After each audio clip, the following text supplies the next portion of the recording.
Support for this podcast is brought to you by the Wyoming Humanities. We take a closer look at our human experiences and use stories to explore culture, history, and contemporary issues.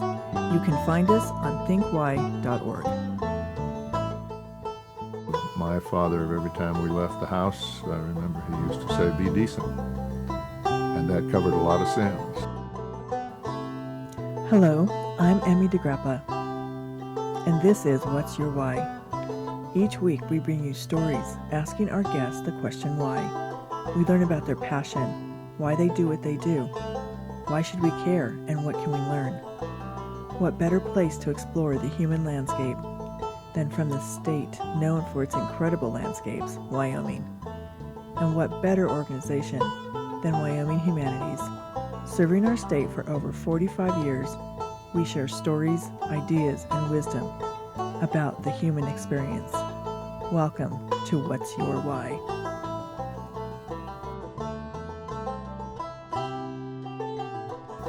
Today we are talking to former Wyoming Governor Mike Sullivan. Governor Sullivan served as governor of Wyoming from 1987 to 1995. Welcome, Governor Sullivan. Thank you very much, Emily. My first question is to tell us about your journey into politics and your history. Well, I suspect my journey started early. I was raised in Douglas, Wyoming. My father was a lawyer in Douglas. He was a Democrat. There weren't many Democrats in Converse County.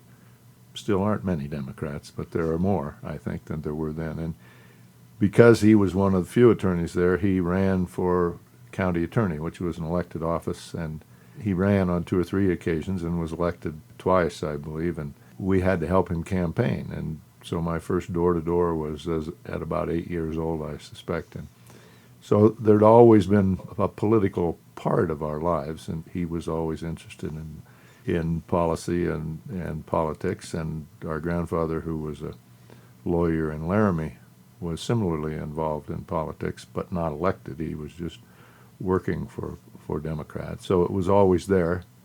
I was involved in the student senate at the university, as was my wife Jane, which is where we met. Then I graduated from law school and thought I'd practice law for the rest of my career until I went through a midlife crisis after about 25 years of practicing law and thought, maybe there's something else I could do, and if I didn't embarrass myself, I could maybe add to the conversation. And so I ran for governor. It was following Ed Hirschler's 3 terms as a Democratic governor, and wasn't anticipated that Wyoming was ready to elect another Democrat. But as things turned out, they did, and that opened up a whole new career and all kinds of doors that I never anticipated opening or walking through.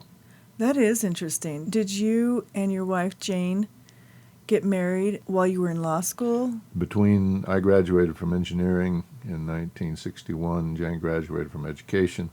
She was going to teach in Torrington, and I was going to law school. And we concluded that summer that I might not get through law school if I had to chase to Torrington every weekend, so we were married.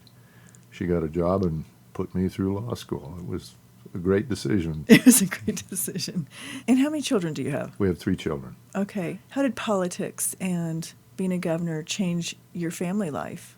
Well, I answered that question one time at a national governors conference with all the governors and their families doing a program on family life as governors. And I said, I don't think it made much of a difference. We got along fine. We didn't have any difficulties. And our oldest daughter, Michelle, was next to respond, and she said, I don't know what planet he's been living on, but he obviously doesn't know what's going on. So it did change. Obviously, things changed a lot, but I think we all came through it better for it. What kind of values do you teach your children and even your grandchildren about politics and, working as a government servant? I don't think the values are any different than most parents would want to teach their children, and that's common decency and being concerned about other people's view and other people's problems. My father, every time we left the house, I remember he used to say, "Be decent." And that covered a lot of sins. That's sort of the way we've operated. Well, what is decent about today's political climate? And what is civil about it? And so I think When your children and your grandchildren are watching television or listening to what's going on, what are they taking away from that? I'd have to say it's fraying on the edges, particularly with the presidential campaign that we're going through as we speak. There's an awful lot of it that I don't understand and view as inconsistent with what I think politics ought to be about and the civility of politics. And I'm just hopeful that we'll get through it and find out how to get back on the regular road, because I don't think demeaning, dehumanizing, challenging people on facts that may not be correct is the way politics ought to be conducted, and I don't think it's the way democracy can be sustained. I do think it's interesting that you live in a mostly red state. Like you said, Douglas is a red county, and you were able, as a Democrat, to win. What do you think was the quality that you brought that Republicans would vote for you? Well, I've always contended that the best part of Wyoming is there aren't very many people, and the worst part of Wyoming is there aren't very many people. But because there aren't very many people, there is clearly a personal relationship that develops. And having been here all my life, and having been here nearly all my life when I was elected, I had friends that weren't dependent upon politics, that knew me for who I was, either as a lawyer or as a student at the university or as our family, or knew Jane because she grew up in Wyoming.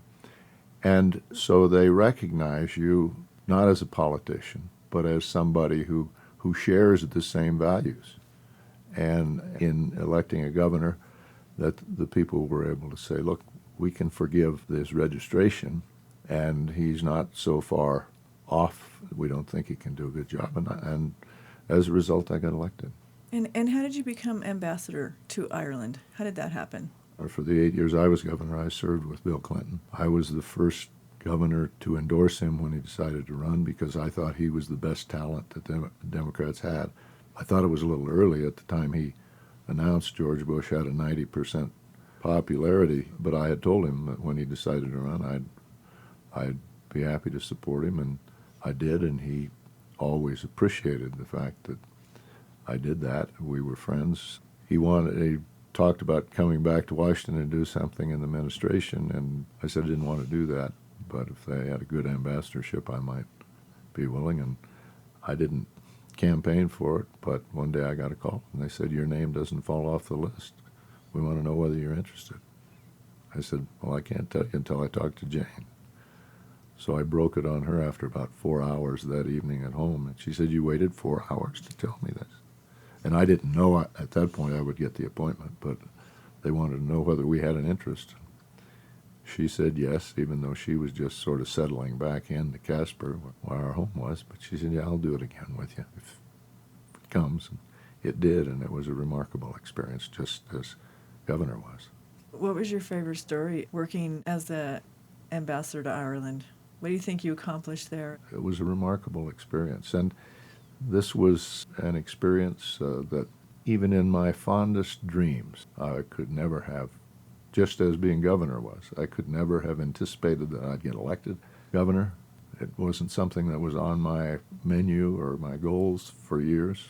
It happened, and I was thrilled with it and enjoyed the work. And then to go to Ireland, where my great-grandfather left at age 14 or 15 in the mid-1800s, was something that I could never have imagined. In my fondest dreams, it was a wonderful experience to represent the United States in a foreign country. Why do you think there aren't more women in politics in Wyoming? Why do you think that is? That's an interesting question that I don't know that I have an answer for. I think that more and more women are expressing an interest, and there are women like those that are in, and Marilyn Kite, who is doing the forum tonight, who are encouraging women to be involved, and I would do the same thing. I've always said women rock the cradle in this world, and they call the shots, and they should, and they're great multitaskers. And this is a complex world where you have to do a lot of multitasking. So I would encourage anyone who had an interest in politics to join the fray. Well, thank you so much for joining me. Thank you. Thank you for your time. I enjoyed it. Thank you for joining us for this episode of What's Your Why, a production of Think Why, Wyoming Humanities. This has been executive producer Emmy DeGrappa. Please subscribe and never miss a show. For more information, go to thinkwhy.org.